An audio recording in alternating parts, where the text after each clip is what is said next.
Hello प्यारे बच्चों, आज की इस वीडियो में देखेंगे 8th ग्रेड अभ्यास पुस्तिका सत्र आपका 2025-26 की आपकी न्यू बुक है कक्षा 6 विषय हिंदी। तो प्यारे बच्चों, आपको जो है इस वीडियो में लास्ट तक बने रहना है, जिससे कि आपको सभी प्रश्नों की जो है संपूर्ण सॉल्यूशन आपको मिल सके। पाठ 13 में है आपका बसंत। तो चलिए पाठ 13 का जो है प्रश्न देख लेते हैं। पहला प्रश्न आता है आपका, जंगल ही जीवन है, जंगल मत काटो पंक्ति में किस वर्ड की आवृत्ति से चमत्कार दिखाई दे रहा है। तो आपका उत्तर होगा डी नंबर, जा वर्ड। इसके बाद दूसरा में है, कोयल गीत कब गाती है। तो आपका उत्तर होगा बी नंबर, बसंत ऋतु में। इसके बाद नेक्स्ट आता है आपका चौथा में धरती का पर्यायवाची शब्द क्या है। तो आपको जो है उत्तर में लिखना है वसुधा।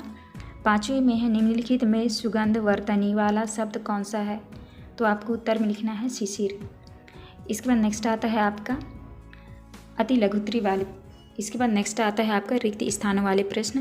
प्रश्न क्रमांक 6 में जो है आपको यहाँ पे भरना है जीवन, 7 में भरना है कोयल और 8 में आम, 9 में भरना है मीठा और 10 में भरना है वृक्ष। तो इस तरह से आप भर लीजिएगा। इसके बाद आता है आपका अति लघुत्री वाले प्रश्न। प्रश्न क्रमांक 11 में है, कहाँ ठहर जाऊँ मैं कविता में यह कथन कौन कह रहा है। तो आपको उत्तर में लिखना है, कविता में यह कथन बसंत कह रहा है। 12 में है, कविता में बसंत ने जंगल को क्या कहा है। उत्तर में लिखना है, कविता में बसंत ने जंगल को अपना घर कहा है। इसके बाद नेक्स्ट आता है आपका 13 में है, बसंत क्यों दुखी है। तो आपको उत्तर में लिखना है, बसंत उसके घर के उजड़ जाने के कारण दुखी है। 14 में है, बंजर इस धरती पर पंक्ति में रेखांकित शब्द का अर्थ बताते हुए एक वाक्य बनाइए। तो बंजर का अर्थ होगा ऊसर। आपको वाक्य में बनाना है, बंजर भूमि में कोई भी बीज अंकुरित नहीं होता। इसके बाद नेक्स्ट क्वेश्चन आता है आपका 15 में है, विशेषण शब्दों का प्रयोग करते हुए 2 वाक्य बनाइए एवं विशेषण शब्दों को रेखांकित कीजिए। तो आपको पहला वाक्य है, यह हिरण बहुत सुंदर है। दूसरा है, आज का दिन सुहावना है। 16 में है, बसंत ऋतु के आगमन पर प्रकृति में क्या क्या परिवर्तन होता है। तो आपको लिखना है, बसंत ऋतु के आने पर चारों तरफ हरियाली फैल जाती है, रंग बिरंगे फूल खिलने लगते हैं, आमों की डाली पर झूले डलने लगते हैं। इसके बाद नेक्स्ट आता है आपका प्रश्न क्रमांक 17 में है, अनुप्रास अलंकार के 2 उदाहरण लिखिए। तो आपका पहला उदाहरण होगा चारू चंद की चंचल किरणें, दूसरा है रघुपति राघव राजा राम। इसके बाद नेक्स्ट आता है आपका 18 में है, बसंत ऋतु के मोहक रूप को पुनः प्राप्त करने के लिए आप क्या क्या करेंगे। उत्तर में लिखना है, हम जंगलों को पुनः लगाएंगे तथा बंजर भूमि को फिर से उपजाऊ बनाकर चारों तरफ हरियाली लगाएंगे। इसके बाद नेक्स्ट आता है आपका प्रश्न क्रमांक 19 में है, आपको कौन सी ऋतु पसंद है और क्यों। अपने शब्दों में लिखिए।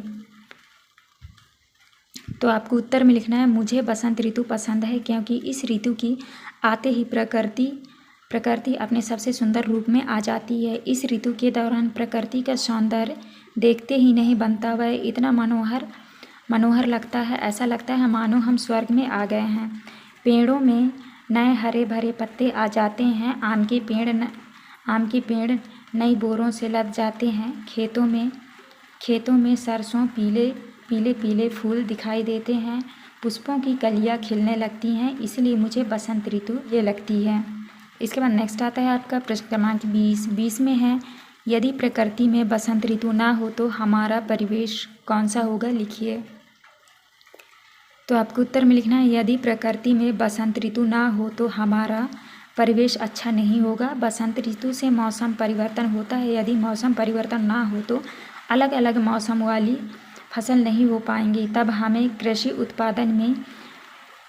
उत्पादन में इतनी विविधता देखने को नहीं मिलेगी।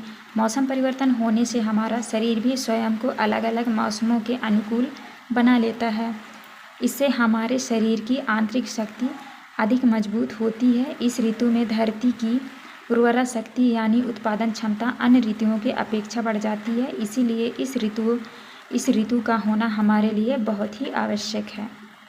तो आपको इस तरह से लिख लेना है। ये था हमारा लास्ट क्वेश्चन। यहाँ पे प्रश्न क्रमांक 20 आपका कंप्लीट होता है। वीडियो अच्छी लगी तो प्लीज़ हमारे चैनल को लाइक एंड सब्सक्राइब करिएगा। मिलते हैं अब नेक्स्ट वीडियो।